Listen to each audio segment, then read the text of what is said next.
Target with PS Parihar channel में आपका स्वागत है। आइए शुरू करते हैं और देख लेते हैं कि आज के समाचार पत्रों में विद्यार्थी जीवन से संबंधित कौन-कौन सी सूचना है। तो वीडियो को जल्दी से लाइक करते हैं, शेयर कर दें।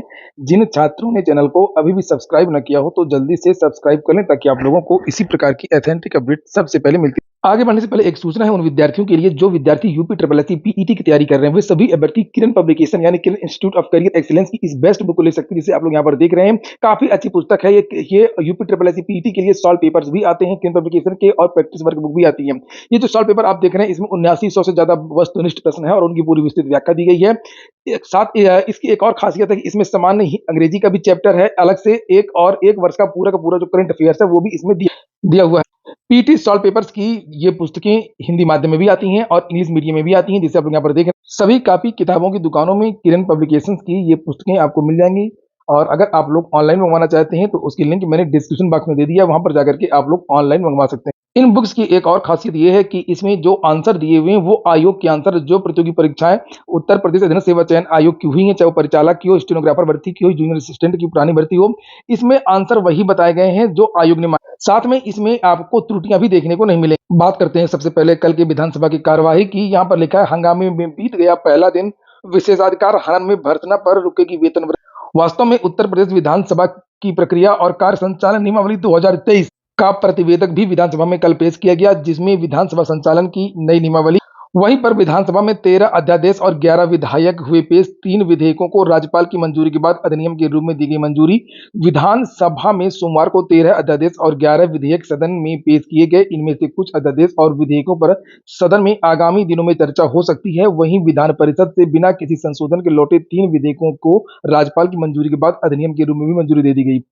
तो यहाँ पर अभी ये जो शिक्षा सेवा चयन आयोग है ये विधेयक पेश हुआ है। देखिए यहाँ पर लिखा हुआ कि ये विधेयक पेश हुए हैं, जिसमें से आपका उत्तर प्रदेश शिक्षा सेवा चयन आयोग विधेयक 2023 भी है और ये अध्यादेश पेश हुए हैं। ये वहीं पर नए आयोग को लेकर कुछ और भी सूचना है, जैसे विधानसभा में पेश किए गए उत्तर प्रदेश शिक्षा सेवा चयन आयोग विधेयक 2023 में किए गए हैं बदलाव। लिखा है भारतीय प्रशासनिक सेवा के प्रमुख सचिव रैंक के सेवारत या अवकाश प्राप्त अफसर प्रस्तावित उत्तर प्रदेश शिक्षा सेवा चयन आयोग के अध्यक्ष पद पर नियुक्त किए जा सकेंगे। इसके अलावा किसी विश्वविद्यालय के कुलपति या पूर्व कुलपति तथा न्यूनतम 3 वर्ष के प्रशासनिक अनुभव के साथ किसी विश्वविद्यालय में 10 वर्ष तक प्रोफेसर के पद पर कार्यरत या सेवानिवृत्त शिक्षक को भी अध्यक्ष बनाया जा सकता है। यह प्रावधान सोमवार को विधानसभा में पेश किए गए उत्तर प्रदेश शिक्षा सेवा चयन आयोग विधेयक 2023 में किए गए हैं। आयोग में एक अध्यक्ष और 12 सदस्य नियुक्त किए जाने हैं।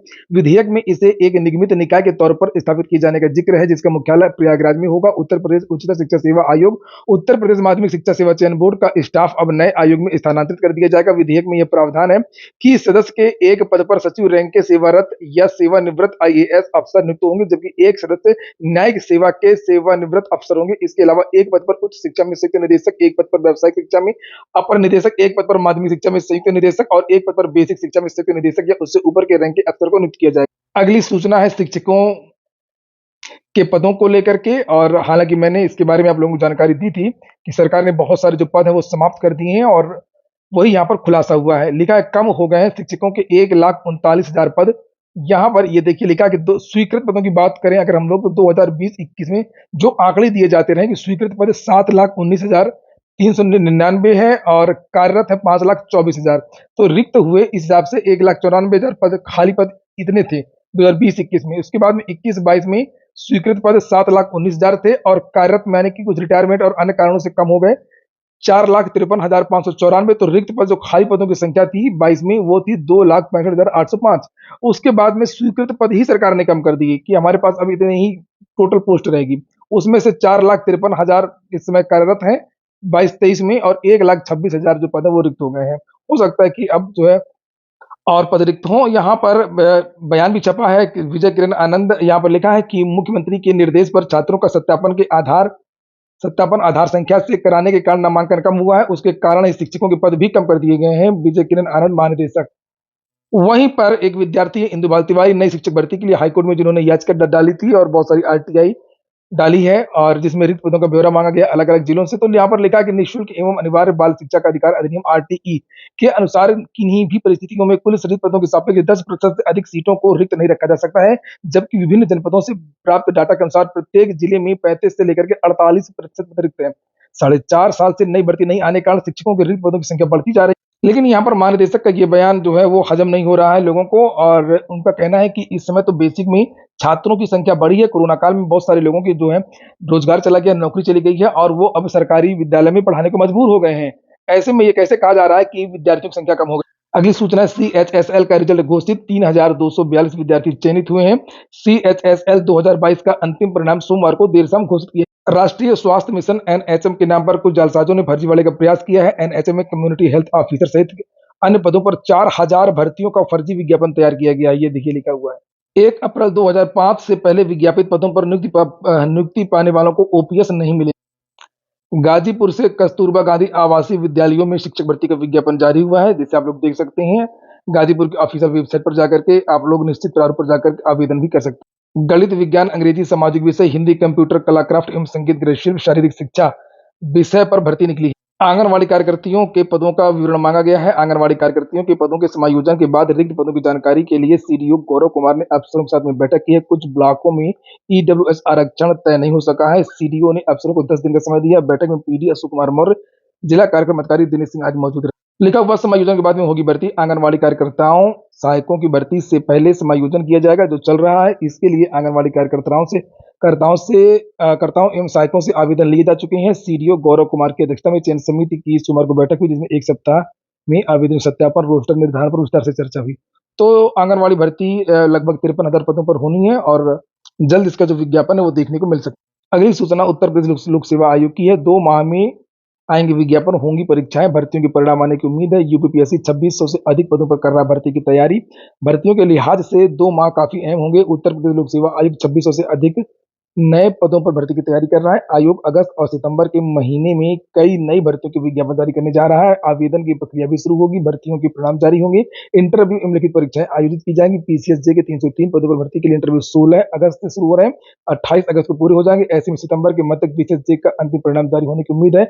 26 सितंबर से PCS 2023 की मुख्य परीक्षा शुरू हो रही है, 29 सितंबर को समाप्त होगी। इस बार मुख्य बदले हुए पैटर्न पर होगी, यानी कि ऑप्शनल नहीं रहेगा। वहीं पर लिखा कि आयोग के की ओर से कुछ दिनों पहले ये सूचना दी गई थी, भविष्य में अपर निजी सचिव, RO, ARO, सम्मिलित राज्य कृषि सेवा परीक्षा आदि के विज्ञापन भी संभावित है। इनमें से कुछ भर्तियों के विज्ञापन भी सितंबर के अंत में या अक्टूबर की शुरुआत में जारी हो सकते हैं। ऐसे में 2 माह तक भर्तियों का सिलसिला लगातार जारी रहेगा। 72,825 भर्ती जो हुई थी 2011-12 में, इनका जो शुल्क है वो वापस होगा। लिखा हुआ, इसकी प्रक्रिया शुरू करते हुए बेसिक शिक्षा परिषद के सचिव प्रताप सिंह बघेल ने सभी डाइट प्रचार व BSS से इससे संबंधित जानकारी 10 अगस्त तक उपलब्ध कराने को कहा।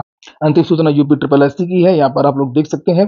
विद्यार्थियों ने शिकायत की थी मुख्यमंत्री से UPSSC द्वारा आयोजित लेखपाल भर्ती को जल्द पूरा कराने के संबंध में, और यहाँ पर ये संजय प्रसाद, प्रमुख सचिव, मुख्यमंत्री उत्तर प्रदेश शासन। बेशक यह विद्यार्थियों ने बहुत सारे कागज लगाए हैं जहाँ पर बताया गया है कि लेखपालों की कमी है और बहुत सारी बातें लिखी हुई। ये लेखपाल संघ का जो कागज है वो भी लगाया है और यहाँ पर पूरी बात बताई गई थी कि कितनी पुरानी भर्ती है और इन विद्यार्थियों की DV नहीं हो रही। UPSSC की अन्य भर्तियों के बारे में भी जानकारी दी गई कि कौन कौन सी भर्तियां अभी तक UPSSC की फंसी हुई हैं। लिखा कि लेखपाल भर्ती के समय ही दरोगा भर्ती का विज्ञापन जारी हुआ था और दरोगा भर्ती के जो विद्यार्थी हैं वो इस समय ट्रेनिंग कर रहे हैं और इसी तरीके से UPSSC में बहुत सारी जो भर्तियां हैं वो लंबित है। इनकी पूरी सूची जो मैंने अभी आपको दिखाई। लिखा है कि UPSSC आयोग का किसी भर्ती पूर्ण करने का औसत समय 3 से 4 वर्ष है, जिससे हम युवाओं को काफी मानसिक तनाव का सामना करना पड़ता है। ये देख सकते हैं आप लोग, यहाँ पर 2016 तक की जो भर्तियां हैं वो अभी तक कंप्लीट नहीं हो पाई हैं। देख सकते हैं आप लोग, सहायक शोध अधिकारी, सम्मिलित तकनीक कंबाइंड टेक्निकल, ग्राम पंचायत अधिकारी इसकी परीक्षा हुई है और अभियंता, राज्य कृषि उत्पादन मंडी परीक्षा, और ये पूरी की पूरी यहाँ पर ये लिस्ट है। मुख्य सेविका की परीक्षा तक नहीं हुई। तो उसके क्रम में ये जवाब आया है, यहाँ पर देख सकते हैं। ये आवेदक मंगल लिखा है, आदेश देने वाले अधिकारी का नाम संजय प्रसाद, प्रमुख सचिव, मुख्यमंत्री कार्यालय। यहाँ पर कृपया परीक्षणोपरांत शीघ्र समुचित कार्रवाई कर अवगत कराए जाने की अपेक्षा की गई है। विद्यार्थियों का प्रयास जारी है कि किसी न किसी तरीके से लेखपाल भर्ती का परिणाम जारी हो जाए। तो ठीक है दोस्तों, ये हो गया आज का वीडियो आपको अच्छा लगा हो, आपके काम का हो तो लाइक अवश्य कर दें। जिन छात्रों ने चैनल को सब्सक्राइब न किया सब्सक्राइब कर लें। पूरा वीडियो सुनने के लिए बहुत बहुत धन्यवाद।